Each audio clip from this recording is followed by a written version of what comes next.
नियम और बंद पास का नियम समझ गए। चलिए अब देखते हैं कि धारा का जो नियम है, संधि की ओर आने वाली धारा और संधि से दूर जाने वाली धाराओं के लिए किरचॉफ ने चिन्ह नियम भी दिया है। बेटा उसकी म्यूट रखो, जेब में रखो। देखो किरचॉफ ने दिया है चिन्ह नियम। क्या दिया है? चिन्ह नियम। देखिए चिन्ह नियम ये है मेरे बच्चे कि जितनी धाराएं संधि की ओर आती हैं, जितनी धाराएं संधि की ओर आती हैं, संधि की ओर आने वाली धाराएं ली जाती हैं धनात्मक, और जितनी धाराएं संधि से दूर जाती हैं वो धाराएं ली जाती हैं ऋणात्मक। कैसी ली जाती है मेरे बच्चों? ऋणात्मक ली जाती है। इस वजह से अब जैसे बाई द वे आपके सामने मैंने एक संधि और एक सर्किट रिप्रेजेंट कर रखा है। मान लिया इस संधि को नाम दे दिया कैपिटल O, और इस संधि की ओर धारा आ रही है I1, संधि की ओर आ रही है I2, संधि से दूर चली गई I3, संधि से दूर चली गई I4, संधि से दूर चली गई I5, और ये धारा हो गई I6। तो मेरे बच्चे चिन्ह नियम के हिसाब से या किरचॉफ के पहले नियम के हिसाब से किसी बिंदु पर मिलने वाली समस्त धाराओं का अगर हम बीजगणितीय योग देखते हैं तो बीजगणितीय योग कितना मिलता है? 0 मिलता है मेरे बच्चे। तो उसी बात के कंटेंट पे समझिएगा मेरे बच्चे। बीजगणितीय योग करने का मतलब ये है कि सारे लोगों का मान चिन्ह के साथ रख करके जोड़ना या घटाना। चलिए चिन्ह के साथ रख करके जोड़ेंगे या घटाएंगे मेरे बच्चे, ध्यान से समझिएगा बाबू लोग। I1 जो धारा है, I1 जो धारा है, तो राक्षसी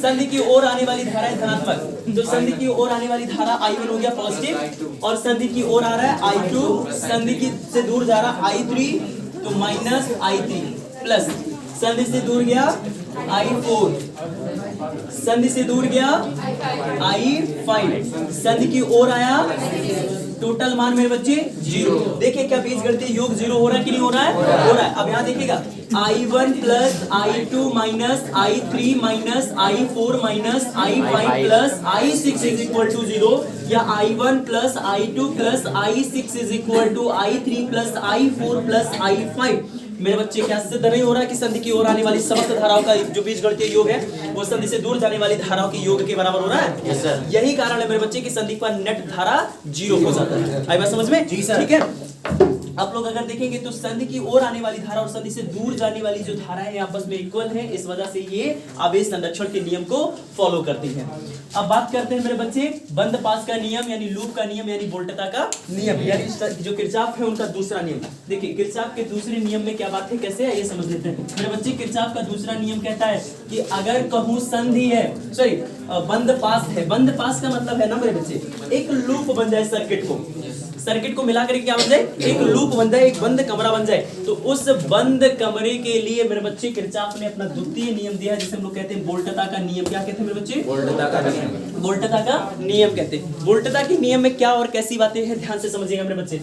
इसके नियम में कहा गया है कि किसी बंद पास के विभिन्न खंड में कोई परिपथ है, उसमें कहीं बंद पास है, उसके जितने भी खंड हो हर खंड में जो धारा बहती है उस धारा और धारा के साथ पाए जाने वाला प्रतिरोध दोनों का गुणनफल करो। और ऐसे तो जरूरी है नहीं कि एक जगह ही का प्रतिरोध पाया जाएगा, कई जगहों पे प्रतिरोध रहेंगे। तो सभी प्रतिरोधों तथा धाराओं के संगत धाराओं के गुणनफलों का बीजगणितीय योग निकालोगे तो इस बीजगणितीय योग का जो मान आएगा, जिस बंद पास को लेकर के तुमने बीजगणितीय योग निकाला है उस बंद पास में जितना सेल लगेगा उस सेल के विद्युत वाहक बल के बीजगणितीय योग के बराबर होता है मेरे बच्चे। आएगा समझ में? ठीक है, चलिए देखिए तो अब समझिएगा।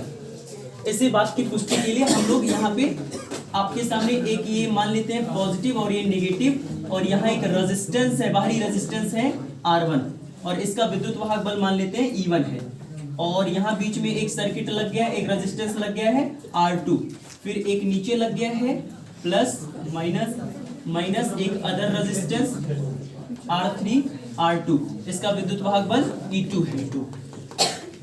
मेरे बच्चे सबसे सरल सर्किट लेकर के आप ये किरचॉफ का द्वितीय नियम है इसको सिद्ध कर दीजिएगा। किम जॉन उन चाइना भेजा तू है वो समारी तू चाइना देखो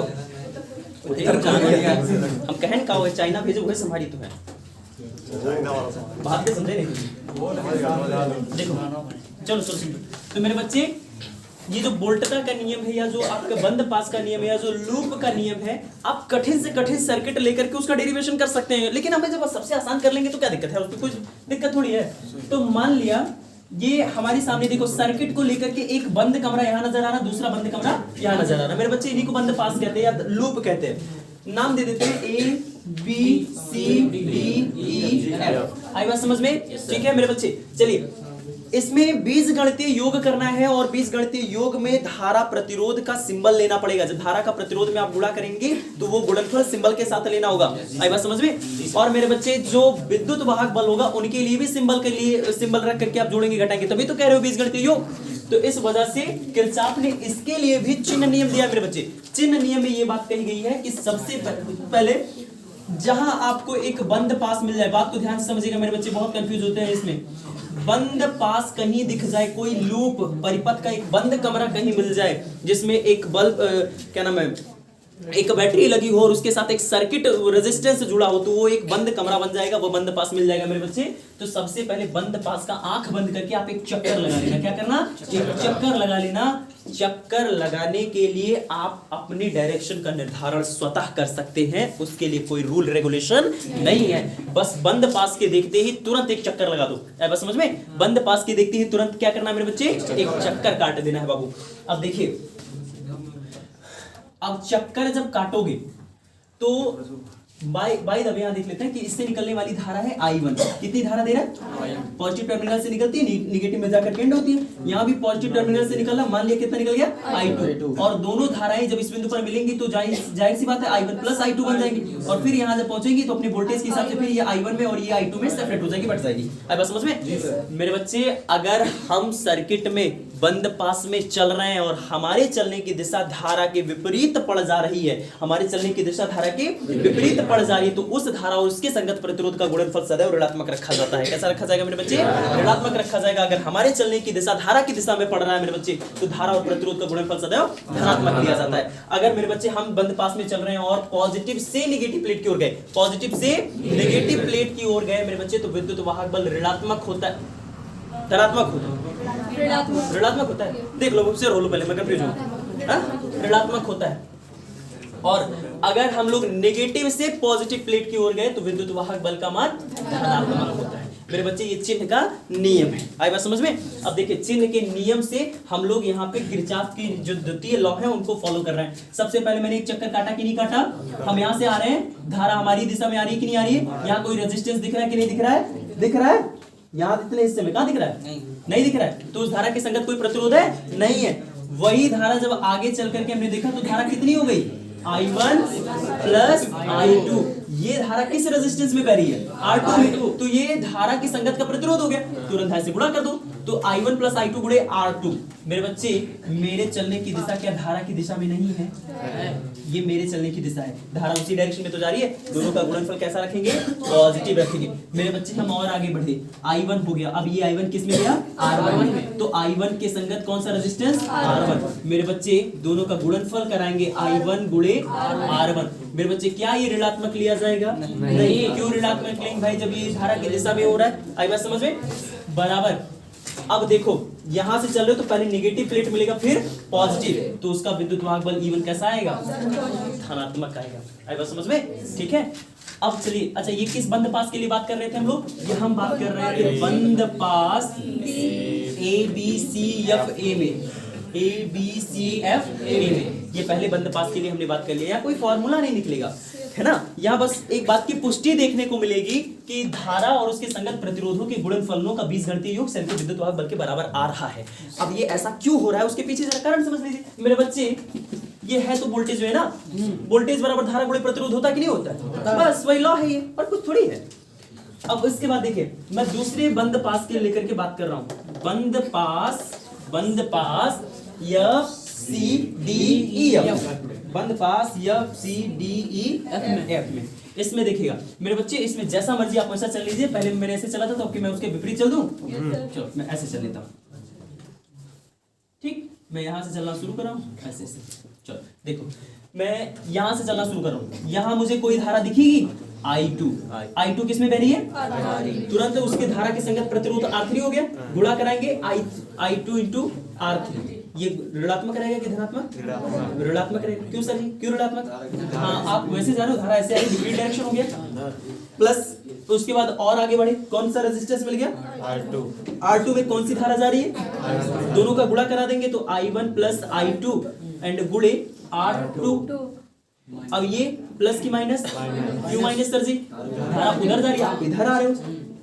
अब देखो, आप यहाँ आएंगे तो पहले पॉजिटिव मिलेगा, उसके बाद नेगेटिव मिलेगा। इसका मतलब पॉजिटिव से नेगेटिव जाने पर विद्युत वाहक बल माइनस में, तो माइनस ही क्यों हो गया? मेरे बच्चे यहाँ से दोनों माइनस कॉमन लेकर के उसका माइनस खत्म कर दें, तो ये हो जाएगा I2 R3 plus I1 I2 R2 बराबर E2। देखिए, किसी बंद पास के विभिन्न खंड में बहने वाली धारा उसके संगत प्रतिरोधों के गुणनफलों का बीजगणितीय योग उस सेल में लगे, उस बंद पास में लगे सेल के विद्युत वाहक बल के बराबर है। बस समझ में? यही है आपका वोल्टता का नियम। अब आप जरा देखिए कि ये वोल्टता जो होता है ये है विभव ही। ये क्या है? विभव ही। इस वजह से ये मेरे बच्चे ऊर्जा संरक्षण के नियम को फॉलो करता है। देखो देखो, जो पूरा वोल्टेज है इसमें, इसका अर्थ पहले समझ लो मेरे बच्चे कि ये क्या कह रहा है। देखो मेरी बात को गौर से समझो, ये तुम्हारे सेल के द्वारा पूरे सर्किट में धारा फ्लो करने के लिए लगाया गया ऊर्जा है ना, E2। E1 या E2 क्या होता है? E1 या E2 का मतलब है सेल के द्वारा लगाई गई वह ऊर्जा जो पूरे सर्किट में धारा फ्लो करे, सेल के अंदर भी सेल के बाहर भी। और ये मेरे बच्चे I1 R3 ये खाली ये करे सिरों के बीच लगाया गया वोल्टेज है। और ये हाई वाला देख रहे हो, ये इसके सिरे के बीच लगाया गया वोल्टेज प्लस इसके सिरे के बीच लगाया गया वोल्टेज, यानी सर्किटवा में जो अलग अलग वोल्टेज मिल रहा है उस वोल्टेज को जोड़ रहे हैं जब हम लोग, तो हमारे सेल के द्वारा दी गई कुल वोल्टेज के बराबर आ रहा है। इसका मतलब जो सेल पूरी वोल्टेज दे रहा है उसी पूरी वोल्टेज की मदद से सर्किट में पूरी धारा बह रही है, कहीं वोल्टेज का नुकसान हो ही नहीं रहा है। तो ये ऊर्जा संरक्षण को फॉलो कर रहा है, क्योंकि वोल्टेज का सीधा कंटेंट मतलब विभव होता है। आई बात समझ में? तो ये मेरे बच्चे किरचॉफ के दोनों नियम है, पढ़ लीजिएगा, इंपॉर्टेंट है। इसके बाद आएंगे व्हाइट स्टोन से वाइट कर रहा था, व्हाइट स्टोन। चलो, व्हाइट स्टोन सेतु मोस्ट इंपॉर्टेंट। हाँ, कि संतुलित अवस्था में सूत्र निर्मित कीजिए। बहुत मोस्ट इंपॉर्टेंट नहीं कह सकते हैं, थोड़ा बहुत देखिए, बहुत इंपॉर्टेंट।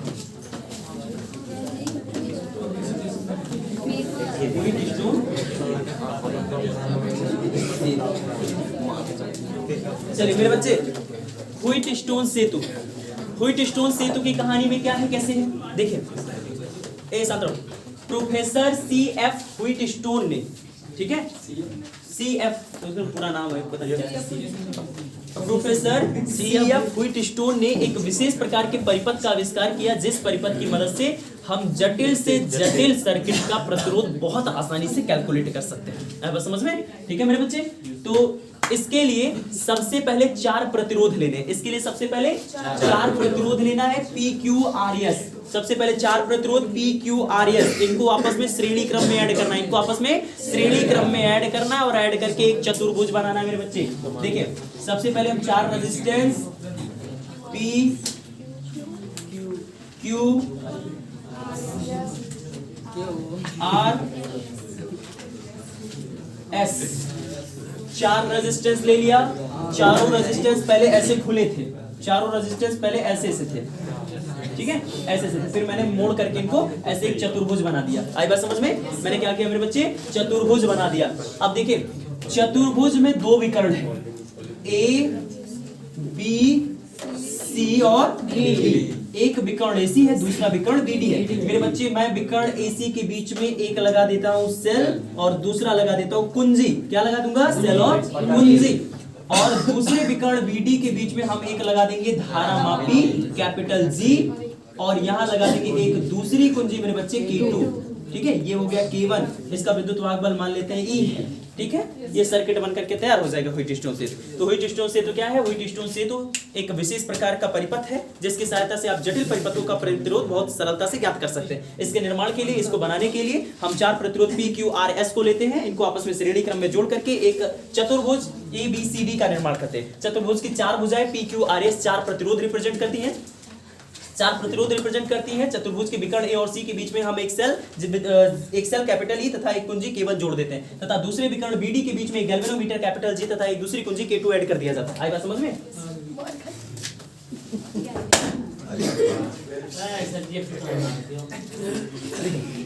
समझिए हो जाता है। इसके बाद इसका कार्य सिद्धांत समझिए, क्या समझिएगा?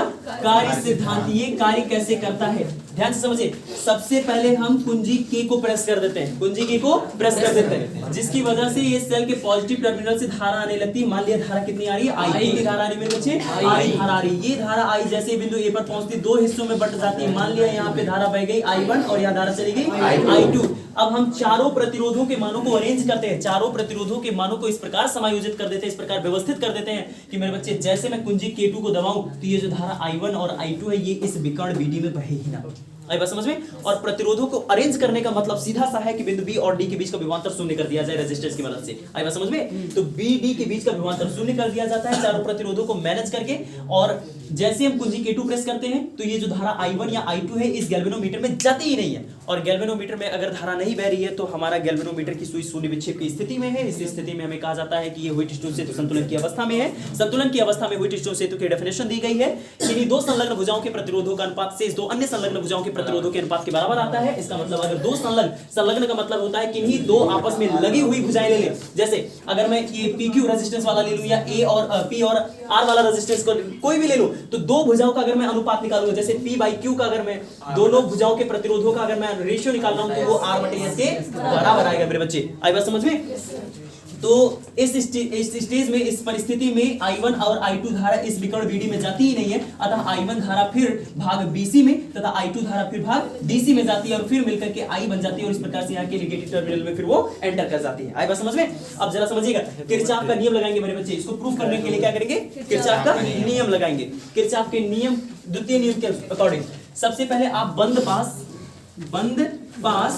ABDA में ABDA में मेरे बच्चे बंद पास ABDA में चलिए। मैंने कहा है सबसे पहले एक राउंड लगा लीजिए, जैसे मैंने कहा वैसे राउंड लगा लो। राउंड लगाने में कोई दिक्कत नहीं है मेरे बच्चे। मैं यहाँ से चलना शुरू कर रहा हूँ, धारा की दिशा में तो आगे बढ़ रहा हूँ। अब देखो मैं ऐसे चल रहा हूँ फिर यहाँ पहुंच रहा हूँ, ठीक है? तो मैं धारा की ही तो दिशा में आगे बढ़ रहा हूँ। धारा ये वाली I1 वाली किसमें बह रही है? P में। तो क्या मेरे बच्चे दोनों का गुणा नहीं करेंगे? तो I1 गुणे P हो गया, ठीक है। पॉजिटिव आएगा ना? यहाँ कोई धारा या कोई रेजिस्टेंस है? नहीं, कुछ मतलब नहीं है। आगे बढ़े, हमको दूसरी धारा कौन मिल गई? I2 मेरे बच्चे। ये I2 किसमें बह रही है? R में। तो दोनों का गुणा करेंगे मेरे बच्चे, इसका बीजगणितीय योग करना है। अगर आप I2 और R का गुणनफल देखेंगे मेरे बच्चे तो वो ऋणात्मक आएगा, क्योंकि हम लोग वैद्युत धारा के विपरीत डायरेक्शन में जा रहे हैं। क्या इस बंद पास में कोई सेल लगा है? नहीं लगा है। तो मेरे बच्चे बराबर 0 हो जाएगा। यानी हम कह सकते हैं I1P बराबर I2 into R। समीकरण नंबर, कोई दिक्कत नहीं। इसके बाद हम लोग दूसरा बंद पास पकड़ते हैं BCDB में। इस बंद पास में फिर आपको एक चक्कर लगाना, जैसे मर्जी वैसे लगा दूं। मैं ऐसे लगा देता हूँ, मैं ऐसे चक्कर काट देता हूँ। आई बात समझ में? मैं यहाँ से चल रहा हूँ, कोई धारा कोई रेजिस्टेंस नहीं, आगे बढ़ गया। इसमें धारा बह रही है I1। कितनी धारा बह रही है? I1 किस में जा रही है? Q में। तो I1 गुणे Q हो जाएगा मेरे बच्चे, हो जाएगा ना? फिर प्लस, उसके बाद जैसे रिटर्न आने लगा तो इसमें बह रही है धारा I2 वाली जो धारा बह रही है मेरे बच्चे वो S में बह रही है। तो I2 into S हो जाएगा। गुणनफल ऋणात्मक आएगा कि नहीं आएगा? क्या कोई से लगा है? विद्युत वाहक बल का मान 0 हो गया कि नहीं हो गया? I1 गुणे Q बराबर I2 गुणे S हो जाएगा कि नहीं हो जाएगा? समीकरण नंबर 2 बना दो। समीकरण 1 और 2 को डिवाइड कर दो मेरे बच्चे। समीकरण 1 और 2 को डिवाइड कर दीजिए। देखिए समीकरण 1 डिवाइडेड बाई समीकरण 2 से, ठीक है? समीकरण 1 और 2 आपस में डिवाइड करोगे तो ये बन जाएगा I1P बटे I1Q is equal to I2R बटे I2S। इससे यहाँ से यहाँ कैंसिल हो जाएगा। P बटे Q बराबर R बटे S।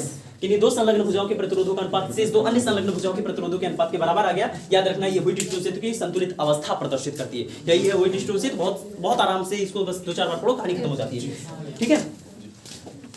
उसके बाद देखो रचना में क्या लिखेंगे? इसकी रचना में आपको लिखना है कि व्हिटस्टोन सेतु का निर्माण करने के लिए 4 प्रतिरोध लेते हैं, इनको आपस में श्रेणी क्रम में जोड़ करके एक आयताकार समांतर चतुर्भुज बना देते हैं। समांतर चतुर्भुज की 4 भुजाएं 4 प्रतिरोधों को प्रदर्शित करती हैं। इनके विकर्ण A और C के बीच में एक सेल, एक कुंजी तथा दूसरी विकर्ण B और D के बीच में एक धारामापी तथा एक दूसरी कुंजी जोड़ दिया जाता है। खत्म।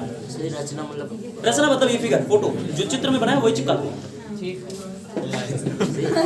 एग्जामिनर रचना देखेगा कि ये एग्जामिनर आपकी राइटिंग देखेगा।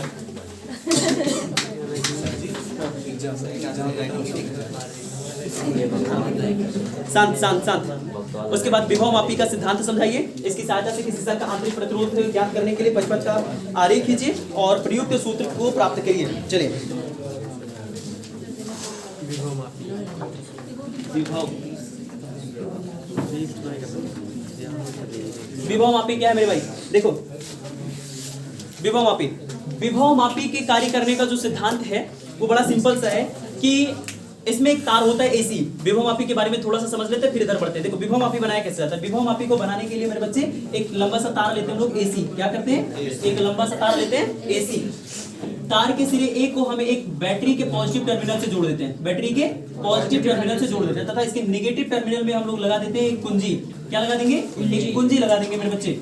और उसके बाद इसके कुंजी के दूसरे वाले टर्मिनल में हम लोग लगा देते हैं टू का नाम उसका धारा नियंत्रक। नहीं धारा नियंत्रक तो नीचे लगेगा। अच्छा धारा नियंत्रक लगा देते हैं। क्या लगाएंगे? धारा नियंत्रक लगाएंगे मेरे बच्चे। और उसके बाद यहाँ पे लगा देते हैं एक सेल। क्या लगाएंगे?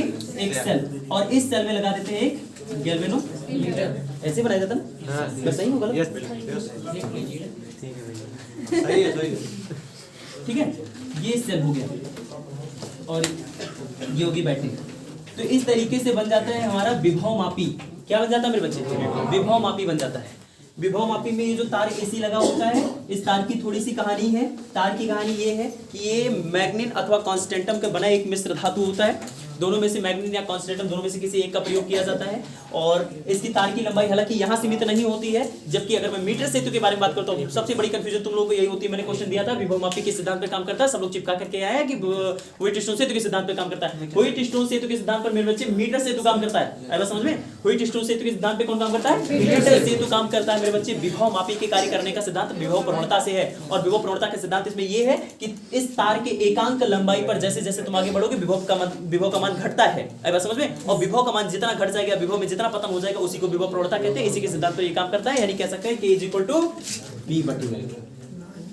इसी पैटर्न पे ये काम करता है, जहां की विभव प्रवणता है V मेरे बच्चे वोल्टेज और यह है लंबाई। आई बात समझ में? ये बताता है कार्य करने के सिद्धांत पर विशेष ध्यान रखेंगे। तो ये विभव मापी है। हालांकि हमको इसको पढ़ना नहीं है, हमें पढ़ना है इसमें मोटे मोटे तौर पे तो जानिए ना।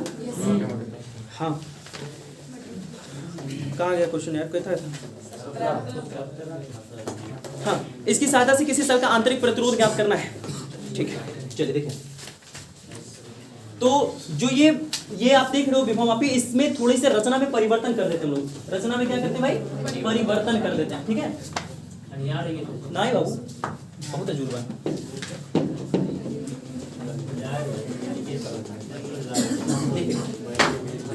विभव मापी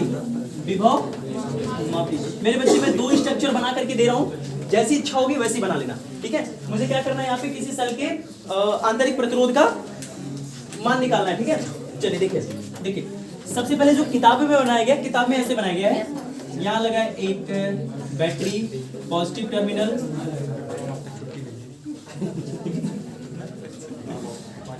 नेगेटिव टर्मिनल। यहाँ लगा एक कुंजी, ठीक है, और यहाँ लगा एक धारा नियंत्रक। ठीक है, पॉजिटिव टर्मिनल में से अटैच है हमारा तार एसी। क्या अटैच है मेरे बच्चे?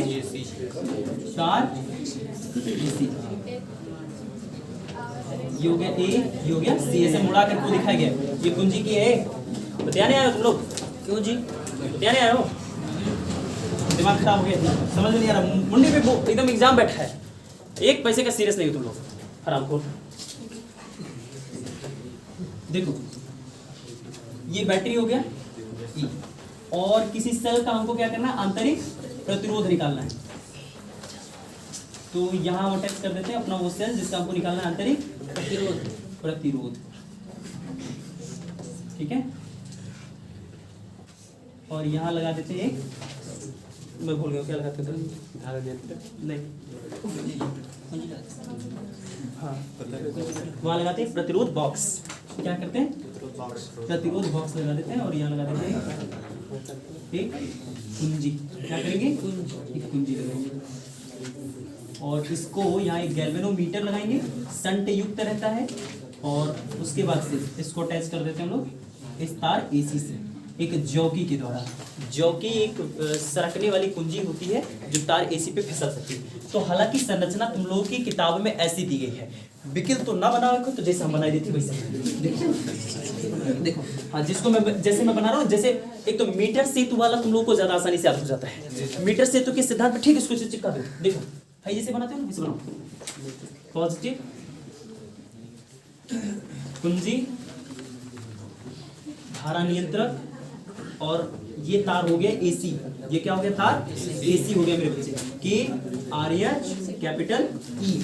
और यहाँ आप अटैच करिए एक बैटरी। क्या अटैच करिए मेरे बच्चे? बैटरी। और ये बैटरी का आंतरिक प्रतिरोध, ये जो डिब्बे में मैं शो कर रहा हूँ ना मेरे बच्चे, ये है बैटरी का आंतरिक प्रतिरोध और पूरी बैटरी है, अब समझ में। और यहाँ आप एक रेजिस्टेंस बॉक्स शो कर दीजिए, और यहाँ शो कर दीजिए कुंजी, और मेरे बच्चे इसमें आप लगा दीजिए एक धारा मापी जॉकी की सहायता से, कैपिटल जी जॉकी की सहायता से प्रेस कर दीजिए।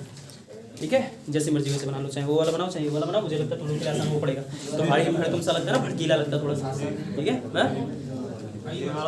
कौन सा? हाँ गलत नहीं है, सही है दोनों। ठीक है, जो मर्जी वो बनाओ। कौन सा जी? कह रही है वाला सही। हाँ भैया, तो थोड़ी आसान लगी। 541 अभी 21 वही हुई, एकदम कर 521।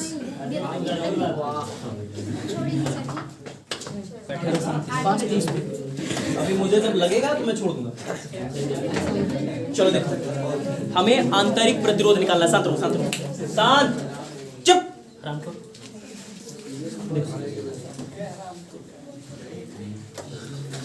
देखो हमें निकालना है इसका आंतरिक प्रतिरोध। सबसे पहले लिखनी है रचना। रचना में जो तुमने यहाँ टीम टाम किया बस वही लिख दो कि इसके लिए हम एक बैटरी, एक सेल लेते हैं, एक कुंजी लेते हैं तथा धारा नियंत्रक लेते हैं। सेल के पॉजिटिव टर्मिनल में हम तार के सिरे ए को तथा उसके नेगेटिव टर्मिनल में तार के सिरे सी को जोड़ देते हैं। इसके बाद जिस सेल का हमें आंतरिक प्रतिरोध ज्ञात करना होता है उस सेल के पॉजिटिव टर्मिनल को हम लोग बिंदु ए से अटैच कर देते हैं तथा इसी पॉजिटिव टर्मिनल तथा इसके नेगेटिव टर्मिनल के बीच में हम लोग एक प्रतिरोध बॉक्स कैपिटल आर तथा एक कुंजी K1 K2 जोड़ देते हैं। आई बात समझ में। तथा इसी सेटअप में हम एक गैल्वेनो क्या नाम है संड युक्त धारा मापी या गैल्वेनोमीटर जोड़ करके उसमें एक जॉकी लगा करके तार एसी से स्पर्श कर देते हैं। जॉकी को पूरे तार एसी पर कहीं भी खिसकाया जा सकता है। आई बात समझ में। ठीक है, अब सबसे पहला काम आप स्विच के K1 को प्रेस कर दीजिए। आई बात समझ में। स्विच K1 को जैसे प्रेस करेंगे पूरे सर्किट में विभवांतर स्थापित हो जाएगा। उसके बाद आप यहां से क्या करिए, आर ओम का प्लग बाहर खींच लीजिए। क्या करेंगे, आर ओम का प्लग बाहर खींच लेंगे मेरे बच्चे। जब आप वहां से आर ओम का प्लग बाहर खींच लेंगे और ये कुंजी K को प्रेस कर देंगे, K2 को दबा देंगे। अब इससे क्या होगा, पूरी सर्किट आपस में कनेक्टेड हो जाएगी। अब उसके बाद हम लोग जॉकी को तार एसी पर खिसका करके कैसे बिंदु पर लेकर के जाते हैं जहां शून्य विक्षेप की दशा मिल जाए। ये जो गैल्वेनोमीटर है ना, इस गैल्वेनोमीटर की सुई जब एकदम सीधी हो जाती है, जीरो पर खड़ी हो जाती है, तो उसी को हम लोग कहते हैं शून्य विक्षेप की स्थिति। शून्य विक्षेप की स्थिति प्राप्त कर लो। आई बात समझ में। जब आप शून्य विक्षेप की स्थिति प्राप्त कर लेंगे तो वैसी परिस्थिति में आपको ये बात पता है, अच्छे से पता है भैया कि जब शून्य विक्षेप की स्थिति होगी, बाय द वे मान लेते हैं बिंदु J पर है, बिंदु J पर शून्य विक्षेप की स्थिति मिल गई। अब ऐसे परिस्थिति में A से J के बीच की लेंथ अगर मान लिया L है, A से J के बीच लेंथ कितना है मेरे बच्चे, L है। तो ऐसे कंडीशन में देखो E बराबर K B बराबर K बट्टे K इंटू L, ये विभवमापी के कार्य करने का सिद्धांत, विभव प्रवणता जहाँ K है और ये L वही लेंथ है और A से J के बीच का वो विभवांतर है। आई बात समझ में। कहाँ है,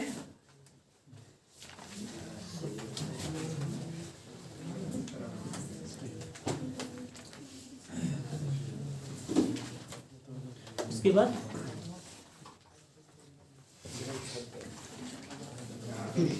ठीक है। अच्छा ये वाला लेंथ है,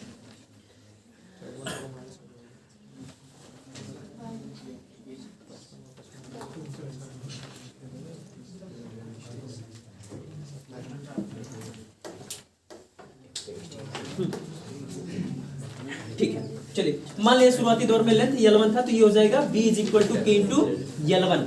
आई बात समझ में, K इंटू L1। इसके बाद अब जरा देखिए मेरे बच्चे, इसके बाद अब स्विच, ये जो कुंजी K2 है, कुंजी K2 को खोल करके, मतलब अब यहां से धारा का कोई कनेक्शन ना रहे, ये जो सेल है इस सेल की कोई धारा यहाँ ना आए। इस परिस्थिति में अब की बार हमें क्या करना है, फिर से इस कुंजी K2 को पहली बार हमने ऑन करके किया काम, अब की बार इसको हम ऑफ करके करते हैं। और फिर से क्या करेंगे मेरे बच्चे, ऐसी परिस्थिति में, अच्छा जब कुंजी K2 ऑफ रहेगा तो ऐसी परिस्थिति में सेल की धारा नहीं ली जाएगी। इस सेल से धारा नहीं ली जाएगी इस परिस्थिति में। आई बात समझ में? मतलब सेल का स्विच बंद है, मेरे कहने का मतलब ये है, मैं परिपथ को लेकर की बात नहीं कर रहा हूँ, ठीक है।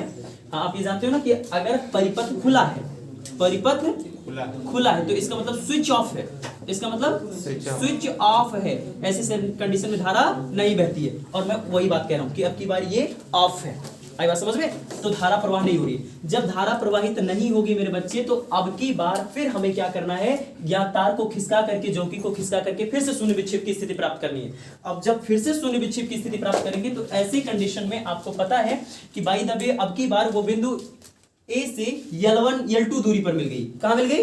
L2 दूरी पर मिल गई मेरे बच्चे। तो ऐसे परिस्थिति में क्योंकि हम सेल से धारा ले नहीं रहे हैं, तो ये जो यहाँ पे वोल्टेज आएगा, क्या ये विद्युत वाहक बल के बराबर नहीं आएगा?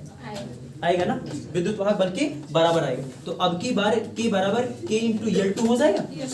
K इंटू L2 हो जाएगा। इसको समीकरण 1 बनाएंगे, इसको समीकरण 2 बनाएंगे मेरे बच्चे। समीकरण 1 डिवाइडेड बाय समीकरण 2 करोगे तो B बटे E बराबर ये हो जाएगा K इंटू L1 बटे E बटे V। वो तो छोड़, कैसे लिखिए, ये तो उसका वाला है। सही चल रहा हूँ? ये सेल का आंतरिक प्रतिरोध ज्ञात करना ही चल रहा है। और एक था इसका हिस्सा विद्युत वाहक बलों की तुलना करना। अच्छा, वहाँ E1 बटे E2 था। सही सही सही। और ये B की जगह हो जाएगा, और यहाँ हो जाएगा K इंटू L2। K से K कैंसिल हो जाएगा, तो B बटे E बराबर L1 बटे L2 हो जाएगा। आई बात समझ में? ये यहाँ से E बराबर V into E by V is equal to L2 बटे L1, ये हो जाएगा। E बटे V।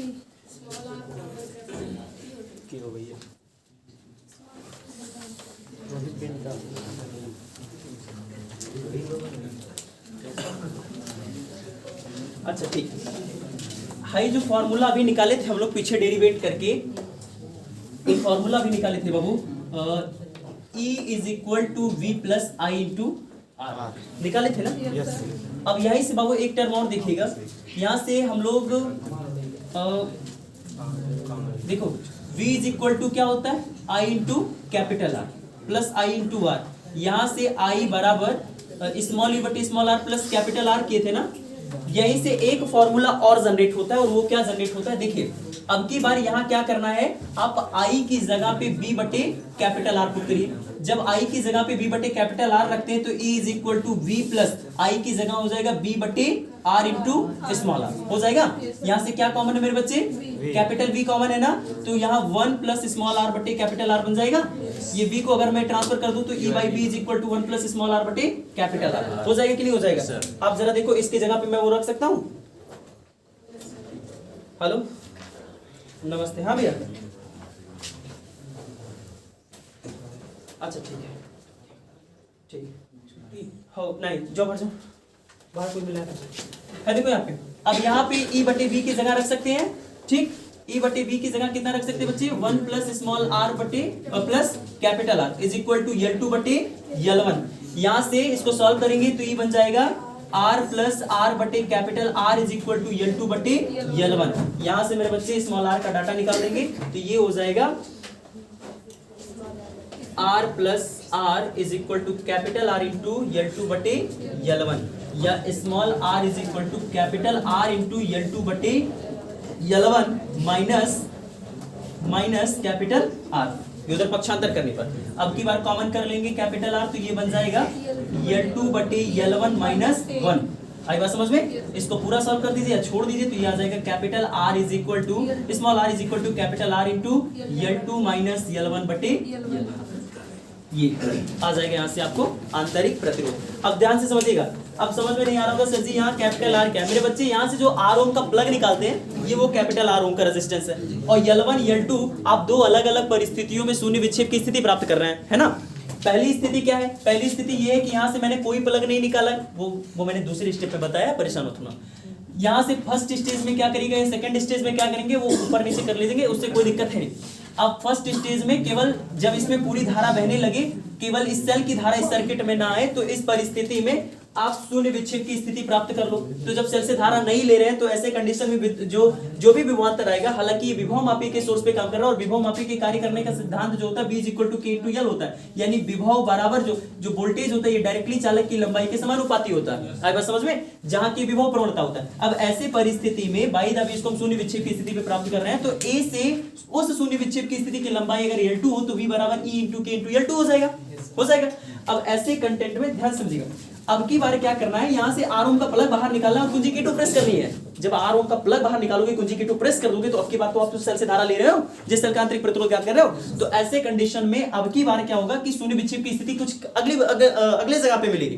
तो मान लिया उस अगली बार वाली शून्य विक्षेप की स्थिति बिंदु A से कितने डिस्टेंस पे है, L1 पे। तो अब की बार उस शून्य विक्षेप की स्थिति से A के बीच का वोल्टेज V बराबर K इंटू L1 हो जाएगा। आई बात समझ में। फिर दोनों स्टेप को भाग किया गया, भाग करने के बाद ये टर्म लाया गया और ये पीछे वही फॉर्मूले का थोड़ा सा स्टेप और बढ़ाना था, तो E/V is equal to 1 plus small r बटे कैपिटल R आ जाएगा, जहां कैपिटल R आपके प्रतिरोध बॉक्स से निकाला गया रेजिस्टेंस बताता है। आई बात समझ में। L1 L2 मेरे बच्चे बिंदु A से शून्य विक्षेप की दोनों स्थितियां प्रदर्शित करती हैं।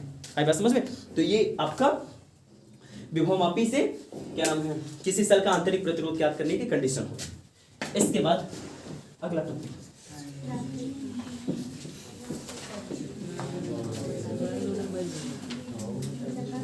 रुक जाइए तो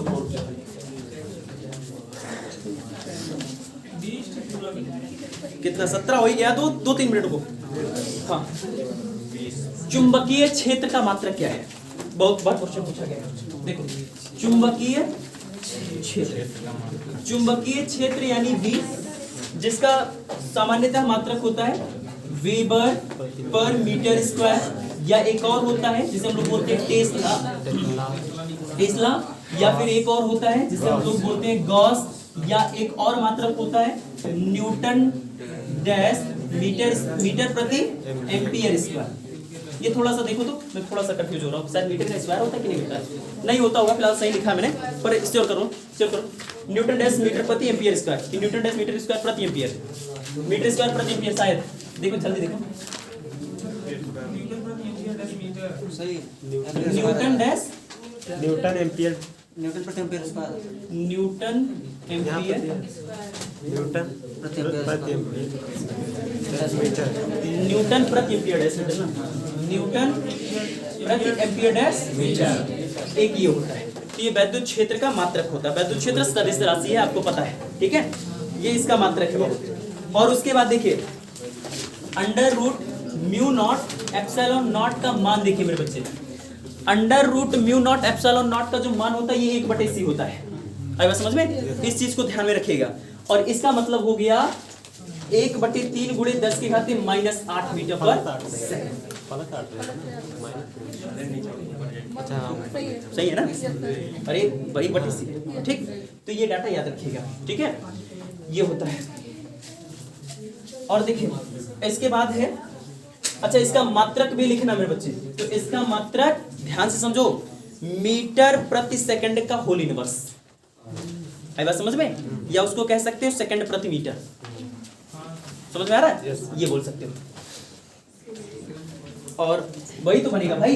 अब इसका रख रहे हो 3 गुणे 10 की घात 8 मीटर पर सेकंड, ये कह रहे हो, तो इसको क्या कहोगे मात्रक इसका, मीटर प्रति सेकंड के पावर -1 ना, चाहे ये बोल दो, आप चाहे इसको कह सकते हो कि भाई सेकंड प्रति मीटर, बात तो वही है ना जी। चलिए उसके बाद है मेरे बच्चे कि लॉरेंज बल क्या है, इसके लिए सूत्र लिखिए, सूत्र लिखना है, कुछ करना नहीं है।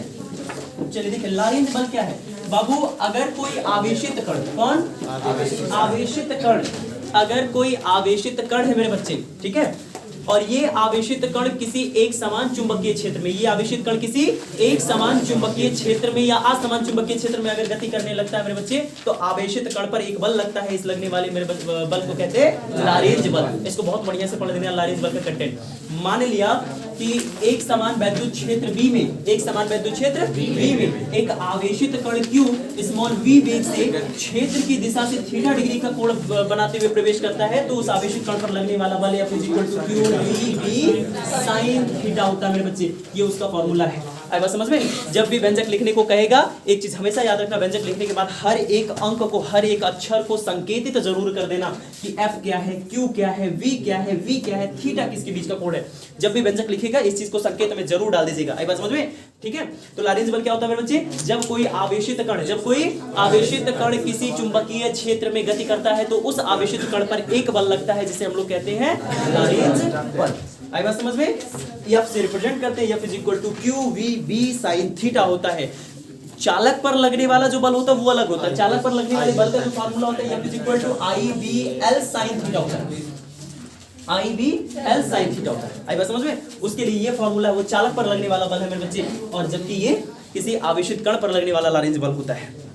उसके बाद हमसे क्वेश्चन कह रहा है कि बायो-सेवर्ट के नियम को लिखिए।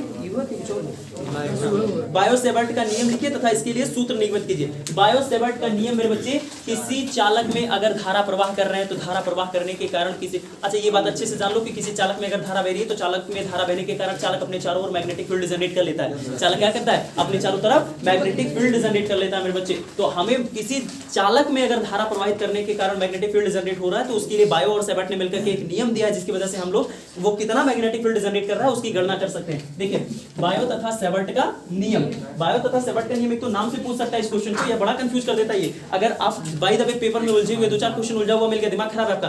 अब ऐसे कंटेंट में ना आपसे क्वेश्चन पूछ लेगा, किसी धारा में बहने वाली, किसी चालक में बहने वाली धारा के कारण किसी बिंदु पर उत्पन्न चुंबकीय क्षेत्र की तीव्रता का व्यंजक स्थापित करिए। दिमाग गुल काम नहीं करेगा कि ये तो बायो सेवर्ट का नियम है।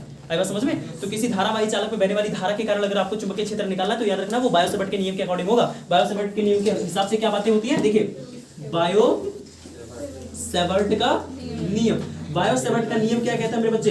बायो सेवर्ट का नियम कहता है कि अगर किसी चालक में वैद्युत धारा का प्रवाह हो रहा है तो उस चालक के चारों ओर वैद्युत क्षेत्र, चुंबकीय क्षेत्र उत्पन्न हो जाता है मेरे बच्चे। मान लिया हमारे पास ये एक चालक है, सीधा भी बना सकते हैं, कोई दिक्कत नहीं होती है उससे, ठीक है? ये एक चालक है, ये एक चालक है। अब इस चालक में बाई द वे बह रही है मेरे बच्चे I एम्पीयर की धारा। क्या हो रही है? I एम्पीयर की धारा बह रही है। अब इस चालक से हमको R मीटर की दूरी पर एक बिंदु P दिखाई पड़ रहा है, उसी बिंदु P पर पता करना है कि ये चालक में इतनी धारा पर कितना मैग्नेटिक फील्ड जनरेट हो जाएगा। तो बायो और सेवर्ट कहते हैं मेरे बच्चे कि बिंदु P पर जो मैग्नेटिक फील्ड जनरेट हुआ है B, वो इसमें बहने वाली धारा के अनुक्रमानुपाती है।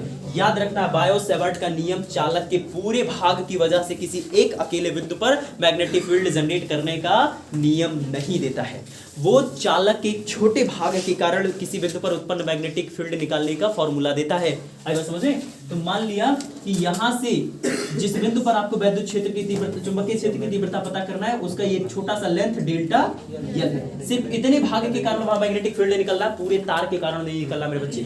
तो बायो और सेवर्ट कहते हैं कि बिंदु P पर जो मैग्नेटिक फील्ड जनरेट होगा B, वो इस चालक में बहने वाली धारा के अनुक्रमानुपाती होगा, मतलब धारा बढ़ाएंगे तो मैग्नेटिक फील्ड का मान उस बिंदु पर बढ़ जाएगा। अगली बात कहते हैं समीकरण नंबर 1। अगली बात कहते हैं मेरे बच्चे कि ये बिंदु P पर जो मैग्नेटिक फील्ड है वो इस अल्पांश की लंबाई के अनुक्रमानुपाती होगा। इसका मतलब सेंस साफ है कि अगर अल्पांश की लंबाई बढ़ेगी तो मैग्नेटिक फील्ड बिंदु P पर बढ़ना है। समीकरण नंबर, बायो सेवर्ट का नियम कहता है मेरे बच्चे कि अल्पांश को बिंदु P से मिलाने वाली रेखा तथा अल्पांश के बीच बनने वाला कोण थीटा, अल्पांश को बिंदु P से मिलाने वाली रेखा तथा उसके बीच बनने वाले कोण थीटा की साइन मान के अनुक्रमानुपाती होगा। समीकरण नंबर 3, मतलब यह है कि एंगल जितना ज्यादा बनेगा मेरे बच्चे मैग्नेटिक फील्ड उतना ज्यादा होगा। आई बात समझ में? अब जरा देखिए फोर्थ इक्वेशन में इन्होंने कहा कि मेरे बच्चे अल्पांश को बिंदु से मिलाने वाली रेखा की लंबाई या अल्पांश को बिंदु P से जोड़ने वाली जो दूरी है उस दूरी के वर्ग के विरोध अनुपाती होगी। समीकरण नंबर 4। चारों इक्वेशन मिलाएंगे तो V is directly and universally proportional to आएगा IDL sin थीटा बटे R स्क्वायर मेरे बच्चे, एंड इसको हटाएंगे तो कांस्टेंट आता है 4 पाई बटे एप्सिलॉन नॉट, म्यू 0 बटे 4 pi into IDL sin theta बटे R स्क्वायर। ये है बायो सेवर्ट का नियम मेरे बच्चे। आई बात समझ में? मात्रक लिखेंगे न्यूटन प्रति ampere dash metre square, newton प्रति एम्पियर डैश मीटर, या इसको कह सकते हैं वेबर, या इसको कह सकते हैं टेस्ला। आई बात समझ? वेबर पर मीटर कह सकते हैं, या कह सकते हैं टेस्ला। ये है बायो सेवर्ट का नियम, ठीक है?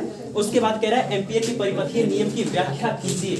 करते हैं कल 2:30 बजे एग्जैक्टली पहुंच जाना, टाइम नुकसान मत करना, पहुंचे तुम लोग 3 बजे, ठीक है? थोड़ा और पहले बुला दिया। नहीं बाबू